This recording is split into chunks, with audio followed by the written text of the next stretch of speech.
एक अनिश्चित भविष्य। क्या 2030 राहत लाएगा या बर्बादी? साल है 2030। भारतीय किसान की क्या हालत होगी? उनकी जिंदगी बेहतर होगी या बदतर? ये एक ऐसा सवाल है जो लाखों लोगों के मन में है। इसका जवाब दुर्भाग्य से आसान नहीं है। उम्मीद की किरणें भी हैं और शक के साए भी। एक तरफ भारत ने एग्रीकल्चरल टेक्नोलॉजी और पॉलिसी रिफॉर्म में काफी तरक्की की है। नई पहल से सिंचाई में सुधार, बेहतर फसल बीमा और उचित बाजार बनाने का वादा किया गया है। लेकिन ये बदलाव बहुत बड़ी चुनौतियों के बीच हो रहे हैं। क्लाइमेट चेंज एक बड़ा खतरा बनकर उभर रहा है, जो अपने साथ अनप्रिडिक्टेबल वेदर पैटर्न्स और पानी की कमी लेकर आ रहा है। खेती की लागत लगातार बढ़ रही है, जबकि फसल की पैदावार अनिश्चित होती जा रही है। कई भारतीय किसानों के लिए भविष्य उम्मीद और निराशा के बीच एक अनिश्चित संतुलन बना हुआ है। बेरहम आसमान, क्लाइमेट चेंज और खेती का भविष्य। क्लाइमेट चेंज अब कोई दूर का खतरा नहीं है। यह एक हकीकत है जिससे भारतीय किसान हर दिन जूझ रहे हैं। मानसून, जो कभी एक भरोसेमंद दोस्त था, अब बेरुखी दिखाने लगा है। सूखे अधिक बार और तीव्र होते जा रहे हैं। बाढ़ भी आम हो गई है, जो अपने पीछे फसलों और आजीविका को तबाह कर देती है। इन एक्सट्रीम वेदर इवेंट्स का एग्रीकल्चरल प्रोडक्टिविटी पर विनाशकारी प्रभाव पड़ता है।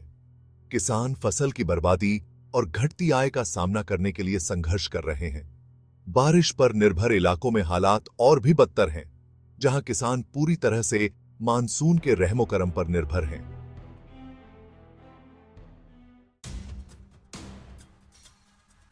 सूखी जमीन, खाली पेट, वाटर स्कैर्सिटी से आजीविका को खतरा। पानी, खेती की जान दिन ब दिन कम होता जा रहा है। भारत का ग्राउंड वाटर रिजर्व, जो कभी प्रचुर मात्रा में था, अब खतरनाक दर से घट रहा है।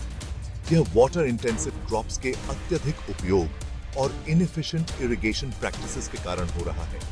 वाटर स्कैर्सिटी के परिणाम दूरगामी हैं। किसानों को अपने खेत छोड़ने या गहरे कुएं खोदने के लिए कर्ज लेने को मजबूर होना पड़ता है। कुछ मामलों में तो पानी की कमी के कारण समुदायों के बीच संघर्ष भी हुए हैं। कर्ज में डूबे किसान, फसल बर्बादी और बढ़ती लागत किसानों को बर्बादी की कगार पर धकेल रही है। भारतीय किसानों पर आर्थिक बोझ बहुत ज्यादा है। बीज, खाद और कीटनाशकों जैसे इनपुट कॉस्ट्स में लगातार वृद्धि हो रही है। साथ ही क्लाइमेट चेंज और कीटों के कारण फसल बर्बादी आम होती जा रही है। ये कारक मिलकर कई किसानों को कर्ज के ऐसे जाल में धकेल रहे हैं जहां से निकलना मुश्किल है। कर्ज न चुका पाने के कारण कई किसान अपनी जमीन बेचने या दुख की बात है कि अपनी जान देने को भी मजबूर हो जाते हैं। भारतीय किसानों में आत्महत्या की दर एक राष्ट्रीय संकट है, जो उस भयानक स्थिति की याद दिलाता है जिसमें कई लोग खुद को पाते हैं। उम्मीद के बीच टेक्नोलॉजी और इनोवेशन से उम्मीद की किरण। चुनौतियों के बावजूद आशा की किरणें दिखाई दे रही हैं। खेती में तकनीकी प्रगति से पैदावार बढ़ाने, पानी बचाने और किसानों की आजीविका में सुधार की संभावना है। ऐसी ही एक इनोवेशन है प्रिसिजन फार्मिंग, जो सिंचाई और खाद के इस्तेमाल को बेहतर बनाने के लिए सेंसर्स और डेटा एनालिटिक्स का उपयोग करती है। यह तकनीक किसानों को पानी बचाने, लागत कम करने और पैदावार बढ़ाने में मदद कर सकती है। अन्य आशाजनक विकासों में ड्राउट रेजिस्टेंट सीड्स और क्लाइमेट स्मार्ट एग्रीकल्चर प्रैक्टिसेस शामिल हैं। इन इनोवेशंस को अपनाकर भारतीय किसान बदलते क्लाइमेट के अनुकूल हो सकते हैं और अधिक मजबूत आजीविका का निर्माण कर सकते हैं। मदद का हाथ। गवर्नमेंट पॉलिसीज का उद्देश्य किसानों पर बोझ कम करना। सरकार ने किसानों के सामने आने वाली चुनौतियों का समाधान करने के लिए भी कदम उठाए हैं।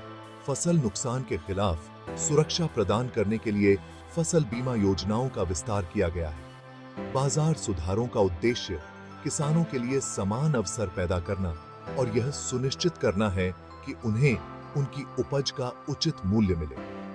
कर्ज से जूझ रहे किसानों को कुछ राहत प्रदान करने के लिए कर्ज राहत कार्यक्रम लागू किए गए हैं। हालांकि ये पहल सही दिशा में एक कदम है, लेकिन किसानों की परेशानी को बढ़ाने वाले सिस्टेमिक इश्यूज को दूर करने के लिए और भी बहुत कुछ करने की जरूरत है।